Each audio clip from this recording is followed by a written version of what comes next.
retrouvons pour ce début d'après-midi sur la JDL TV pour parler de biocarburant. Et nous allons voir si ce carburant, nouveau carburant, a toujours le vent en poupe. Avec Étienne Valtel de la société Altens. Bonjour Étienne. Bonjour Marion. La France est un des pays aujourd'hui qui a le plus développé le biocarburant. Il en existe plusieurs types. On en avait déjà parlé l'année dernière.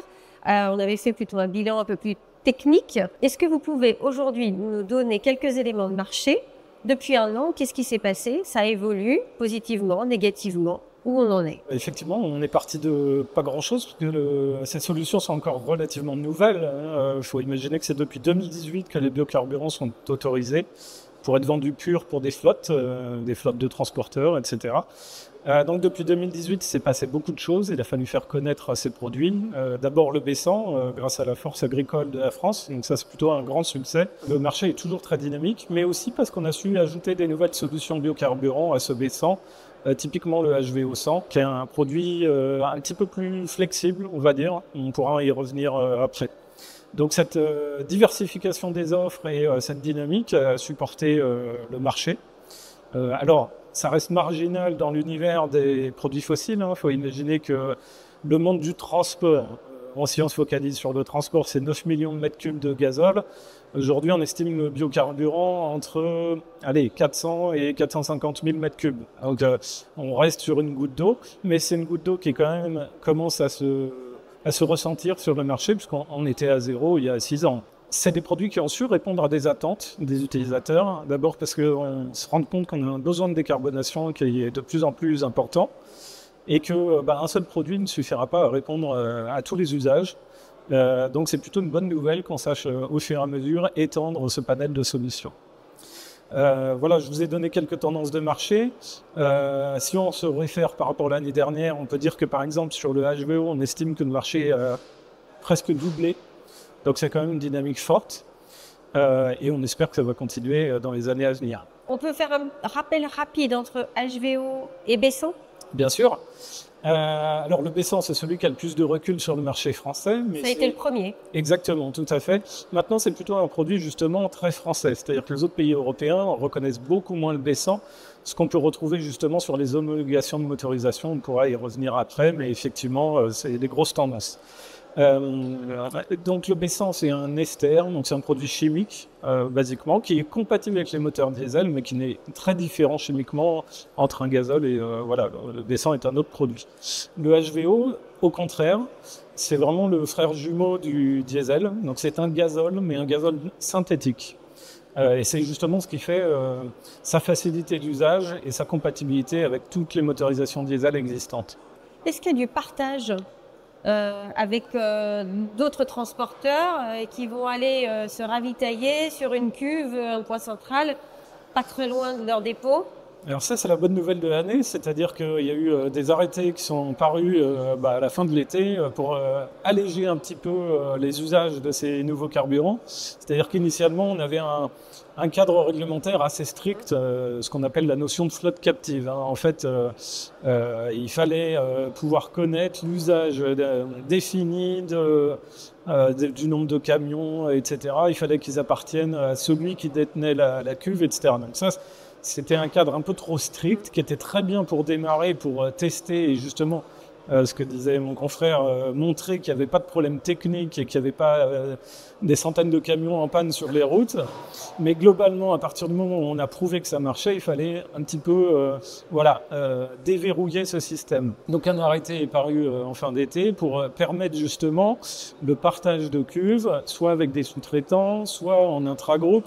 Parce que vous savez qu'il y a beaucoup de transporteurs, de sociétés qui sont intégrés avec des filiales régionales. Et donc, il n'y avait pas de raison que la filiale du Nord, quand elle descend dans le Sud, ne puisse pas se ravitailler sur la cuve de la filiale du Sud.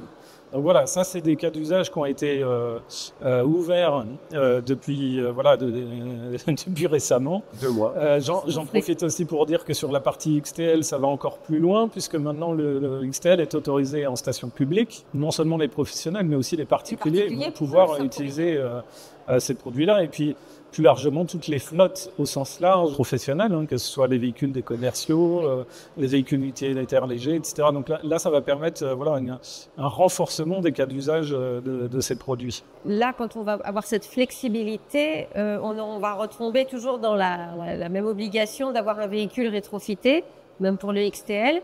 Vous allez s'approvisionner. Le XTL ne nécessite pas de rétrofit. C'est l'un des arguments en faveur du XTL par rapport au B100, même si après le rétrofit se gère très bien, donc c'est pas en soi quelque chose de complexe. Mais par contre, pour un particulier, effectivement, lui ne va pas rétrofiter et faire des dépenses sur son véhicule pour utiliser un biocarburant. Donc l'avantage du XTL à la pompe, c'est celui-ci. La majeure partie des véhicules diesel existants aujourd'hui sur le parc sont compatibles. Aujourd'hui, il y a une différence de prix, déjà entre le diesel et un biocarburant, et puis entre les biocarburants. Alors ça, c'est une grosse problématique. Non, mais effectivement... Donc c'est plus cher. C'est plus cher, mais je crois qu'il ne faut pas se voiler la face. Aujourd'hui, penser qu'on va faire une transition énergétique moins chère que du fossile, c'est pas possible. Ou alors il faut des aides de l'État qui aujourd'hui, on le voit bien, n'est plus en capacité d'aider cette transition. Donc la transition énergétique a un coût, donc le biocarburant est plus cher. Ceci dit, il existe effectivement des cadres fiscaux différents d'un produit à l'autre, mais on pourrait élargir. Hein. C'est vrai pour les biocarburants, mais c'est vrai pour l'électrique, l'hydrogène, le gaz, etc. Les fiscalités ne sont pas alignées. C'est quelque chose qui va sûrement devoir être revu dans les années à venir. Il y a une directive européenne qui demande l'alignement des fiscalités sur les énergies. Donc je pense qu'il va y avoir un peu de renouvellement sur cette politique-là en France. Mais aujourd'hui, en gros, le B100, qui est le produit franco-français, est très aidé fiscalement, ce qui explique que son prix est assez abordable et est tout à fait comparable au TCO d'un engin diesel. Par contre, le HVO, lui, n'est pas du tout aidé. Et donc, on se retrouve avec un surcoût par rapport au gazole qui reste assez limité, puisqu'on parle de l'ordre de 15 à 20 centimes du litre. Donc, ça reste acceptable, tout est relatif, parce qu'on est dans une période économique qui est complexe. Donc la question qu'on peut toujours poser, c'est au final qui paye cette transition? Il n'y a pas de secret, il faut bien que ce soit le consommateur final qui soit capable d'absorber ce surcoût.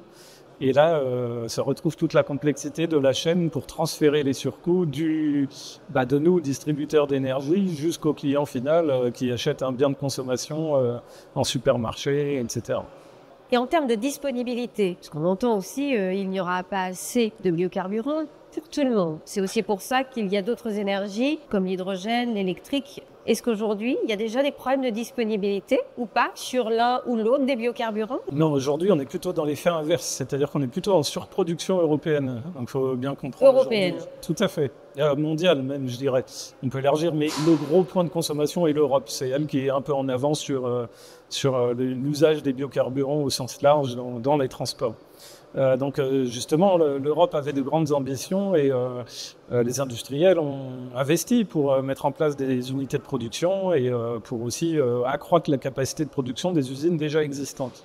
Or, il s'avère que depuis la crise ukrainienne, l'Europe a un peu revu. Alors, pas dans les directives, hein, on a toujours les mêmes objectifs, mais les pays qui ont transcrit les directives dans leur réglementation nationale, elles, parfois, ont revu à la baisse les objectifs nationaux. Je pense à la Suède, qui est passée de 30% d'incorporation à 6% l'année dernière, parce qu'elle trouvait que, justement, ça coûtait trop cher aux usagers. Donc ça pose des problèmes, et c'est toujours la problématique des visions politiques. Un industriel, il a besoin d'avoir une vision éloignée, une vision, voilà, exactement long terme. Donc ça, c'est un premier point. Deuxième point, il y a aussi la problématique que le marché diesel baisse. Et souvent, les objectifs d'incorporation sont faits par rapport à une assiette qui est la consommation de carburant fossile équivalente. Donc, quand on est dans un marché diesel qui baisse, forcément, l'incorporation qui va dans ce marché, elle baisse aussi.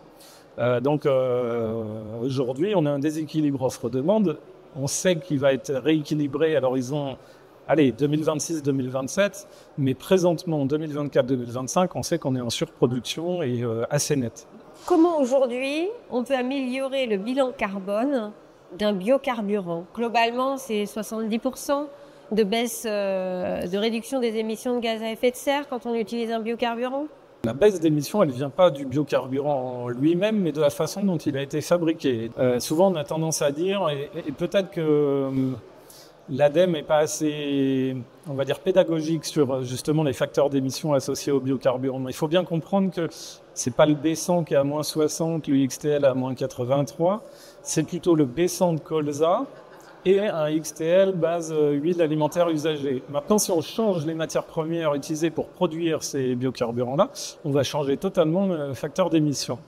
Donc, il y a plusieurs solutions pour améliorer les bilans carbone des biocarburants. C'est de travailler sur cette matière première, qui est le gros du bilan carbone de ces solutions-là. Et la deuxième solution, c'est de travailler sur le process. Alors, je vais plutôt me concentrer d'abord sur cette partie matière première, parce que finalement c'est l'action la plus significative qui permet d'améliorer les choses. Alors sur la partie agricole, le colza par exemple. Le colza typiquement, il existe maintenant un B100 bas carbone qui est fait à partir de graines de colza bas carbone. C'est pas un coup de baguette magique qui permet de déclarer une graine de colza bas carbone, c'est qu'il y a eu tout un travail sur la parcelle agricole qui permet non pas de relâcher du CO2, mais au contraire de faire du stockage de CO2 dans le sol. Et c'est ce stockage qui va être répercuté sur la graine qui a été produite sur cette parcelle et qui tout au long de la chaîne justement de production jusque chez le transporteur, on s'aperçoit qu'on peut améliorer. Alors classiquement un B100 c'est à moins 60, on peut aller à moins 80, moins 90% de réduction de CO2 sur un B100 bas carbone. Donc voilà, c'est vraiment la production. Tout à fait. Alors, et après, c'est toute la chaîne de valeur dans le process aussi de fabrication. Qui va répercuter, effectivement. Il y a aussi deux autres points. Il y en a un qui est sur la visibilité. Moi, j'aime bien parler toujours de visibilité. Il faut qu'à un moment donné, l'État donne un cadre qui soit assez pérenne. On l'a vu lors de la crise ukrainienne, le gaz s'est envolé et tous les transporteurs qui utilisaient des camions gaz se sont retrouvés un petit peu le bec dans l'eau, à devoir supporter des coûts faramineux tout seuls, bien souvent lâchés par leurs donneurs d'ordre. On a vu des parcs de véhicules gaz rester sur les parkings. Donc quand il n'y a pas d'accompagnement sur des énergies de transition, sur des énergies nouvelles, ça peut poser effectivement des problèmes. Parce que quand l'essentiel du marché est toujours sur une base gasoil, celui qui se détache de cette base, en fait, il est en risque. Donc, comment on gère ce risque côté transporteur? Donc, ça, c'est le premier point. Deuxième point, là, il est côté encore plus politique. Il y a des objectifs chez les donneurs d'ordre, des objectifs internes, bien souvent, qui ont du mal à être associés finalement à un budget. Il faut que les donneurs d'ordre soient capables de mettre un coût associé à cette transition. C'est pas toujours facile. Mais nous, quand on entend des transporteurs ont un besoin de transition, mais qui ne va pas être accompagné par son donneur d'ordre, c'est quand même assez embêtant parce que je pourrais vous expliquer le processus de transformation d'une graisse alimentaire qui va être collectée par petits bidons et qui va être transformée en gazole de synthèse. C'est quand même plus complexe que prendre du pétrole brut qui arrive par cargo de 100 000 tonnes au Havre et qui va être transformé en diesel. Donc il faut bien comprendre que tout ça, il faut bien que quelqu'un le paye. Et ça peut pas être le transporteur tout seul, parce qu'on sait déjà que lui, il a des marges réduites, donc il faut qu'il soit accompagné, y compris dans le long terme. Alors sur nos solutions biocarburants, il y a des aides. Il y a des réversibilités, donc c'est pas dramatique. Quoique sur du B100 irréversible, si un jour il y a un changement de fiscalité, un changement de réglementation, quid du rétrofit vers le diesel à nouveau. Donc ça pose pas mal de questions sur qui paye. Il y a des aides ou pas? Alors il y a une aide sur le B100 exclusif qui est une aide sur le suramortissement du véhicule qui permet, et c'est que sur celui qui est exclusif, ce qui limite un peu les cas d'usage et encore, pour que ça ait un intérêt d'avoir un suramortissement, il faut que l'entreprise gagne de l'argent. C'est pas forcément toujours le cas. C'est pas toujours le cas dans les entreprises de transport, surtout actuellement. Merci, monsieur.